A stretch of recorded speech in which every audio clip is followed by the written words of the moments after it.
یکم اما رو بالاتر یا پایین‌تر. میخوام یه رازی رو بهت بگم. اگر ماشین سمنده و جلو پنجره‌اش میشه این که میشه طرح لبخند سمند EF7، بهترین برند بازار برند مهرگان پارس، همون شرکت ایساکو، ولی از لحاظ قیمت شرکت فعلا آپدیت قیمت نداده، احتمالاً تا آخر امسال هم آپدیت قیمت نده. یعنی چی؟ یعنی این سپر با بالاترین کیفیت ممکن، قیمتش از پایین‌ترین کیفیت سپر بازارم پایین‌تره. این تا اینجا. حالا کیفیت رو ببین داداش، حل بیا اون بر اونجا نیست.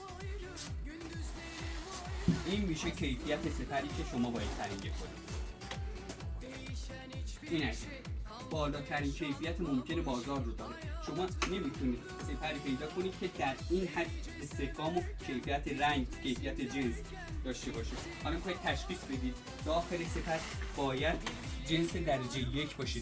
یعنی چی؟ یعنی جلو پنجره‌ای که استفاده شده مواد اول باشه، سفید باشه، نه مثل این سپرها.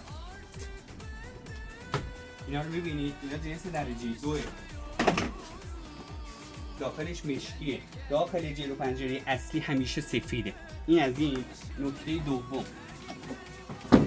داخلش سپر باید لوگوی شرکت مهرگان پارس و همون اسم ساختار حک شده باشه که میشه این.